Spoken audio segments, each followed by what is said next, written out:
So I've like tinkered with everything there is to tinker, and that's what I love about it. And the fun part now is I've screwed up in every way you could screw up, and now it's like it's time to reap the fruit.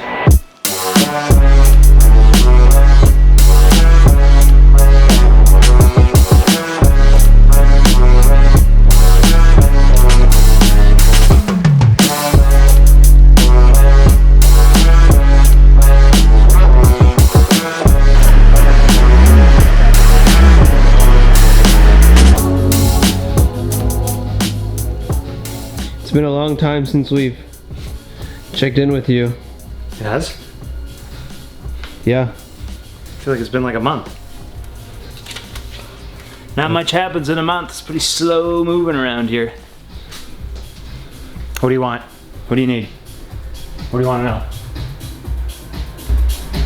How has your running progressed? My running's progressing quite well. I mean, in terms of the mileage and in terms of the speeds. And it's looking pretty good too, probably. I mean, it's been a long time since I felt like I looked half decent while running. But whatever, looks is one thing. Where I'm really finding it interesting is in my long run, I was at like 14 miles. I only ran 15 and a half, but usually around there I start to be deteriorating and, you know, starting to get taxing. And admittedly, this last long run, I felt like keeping on going. So, it feels like it's going in the right direction. And I've been doing a lot of this kind of stuff. I would call this like an activation drill before my run. And then running in front of the mirror is kind of my technical aspect.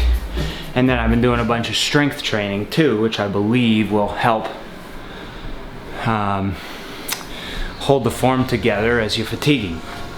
So for me, my only place to make gains in the run is on the second half of my runs. So, I mean, I have the potential to run toe to toe if I could hold myself together even remotely well. Just I've been a massive deteriorator in the second half. And, you know, as you know from the race, I gave back 2 minutes and 27 seconds in 3 miles. So that's ridiculous. So that's where I can make gains in my running. Don't need to really run any faster. Just need to run better the second half. Have you picked a race, an Ironman event to qualify for Kona? If I picked an Ironman, you already gave it away. You just asked. You just said it. You already gave it away. It's over. No one will ever know. Well, I said like 100 times that I'm doing Ironman Mt. So you're doing Tremblant officially? 100%. Well, obviously I can't control fate, but I intend to do Ironman Mt.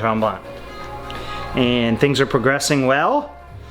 I'm excited, hungry. I feel like I'm gonna make it there in good shape. And I'm gonna be able to go all out and have a real shot at getting my Kona slot and redeeming myself.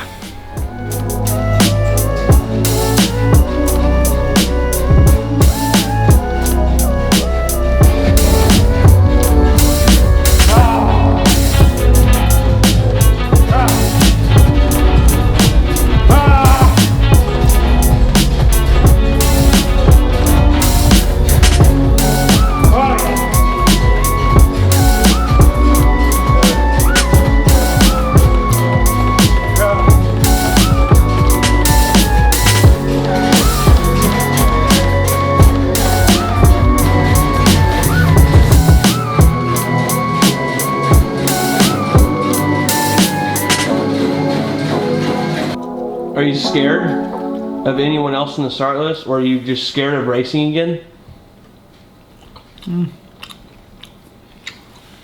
I was scared a little bit there for a while. But now that I'm laying down some good training and starting to feel strong, and seeing the fruit of the lessons that I've learned, certainly starting to feel confidence building. I mean, I've done a few races now, and I didn't lose any of that, and I certainly gained some in removing any overtraining that was happening, and also learning the lessons so as to not allow that to happen again. So I'm really excited. I feel like I'm embarking on a new career, really.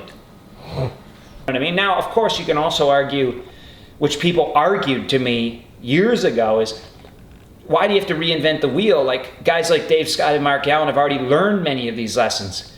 But that's what's brought me joy, has been this process. Especially 2018 was part of the journey. Was this, like, I think it was really just humbling, like, don't take this thing for granted because it's so quickly, especially with this injury. This can be taken away from you so quickly. Literally in the blink of an eye, you fall off your bike, you get hit by a car, something like that, and it's over. That's the end of your career. It's over. Sure, but in the end, it doesn't matter what Sebastian's doing. I've already shown what works for me. Exactly. What works for me is not necessarily what's going to work for you. That's what I mean. You're influenced by others. Well, that's what's fading, I'm finding, is as I'm getting older, I'm realizing, well, that's how Jan's carved his pathway, right? I have a totally different pathway to the top. And you have to be strong and solid in your pathway, of course. Listen to these numbers. These are pretty interesting. You're 31, and you've been racing pro for 6 years. Mm-hmm. Jan, 2013. It'll be 6 years on September 5th. Jan is 37 years old, and guess how long he's been racing professional for? He was approximately 20, so 18 years. 19 years. So 3 times as long. Sebi is 34, and he's been racing pro for 12 years. So twice as long. Yeah. So Jan, And why haven't you won like a Kona title yet? Sebastian would have won his if he's 30. been racing for 12, pro for 12 years. He won in 14. He won at 7 years of experience. He had 7 years of professional experience, and then he won Kona. And a lot of them was ITU. His? Yeah, a little bit of his, a lot more of Jan's.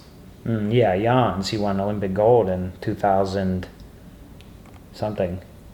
Do you think that helps a lot? What? Racing that long pro, and is that an Achilles heel for you, or is there age? Well, I just said that, like, Sebastian though has more than 12 years of. I have 10 years. In November it'll be 10 years of triathlon. I wasn't even to try. Like, it wasn't. I don't even know the first couple of years, but it's experience nonetheless. Sebastian's been doing triathlon since he was 12, I believe. So that's 22 years of experience. Now you're becoming at 20 years, you're like, now you have quite a bit of experience. So Sebastian, how many times has Sebastian said to me these little one-liners that were really lessons? Like, stop doing an Ironman every day. That meant you're trying to, like, trust yourself, trust your training. You don't have to ride hard all the time and do 8 hours of training. You don't need to do that's not proper. But do you think if you would have listened earlier, you could have won Kona? Listen earlier? For what? Started listening or getting coaches or advice earlier. No, I wasn't. I'm not ready. I wasn't ready to win Kona. You will win Kona when you're ready. Everyone's on a pathway. You might not win Kona. You just need to follow your pathway to the best of your ability. And that's what I'm doing. And in 2018, as much as it's difficult to swallow, I lost focus and I lost track. But that was part of my journey. And I'll tell you this much, I know how to make sure that it doesn't happen again, that I don't lose my focus again. And I wouldn't have that perspective if I didn't lose my focus. So it all happens for a reason. It's all valuable. If you have the right perspective, the good and the bad experiences are all great experiences. You want to eat some freshie? Yeah. Sorry, you got yourself involved in a...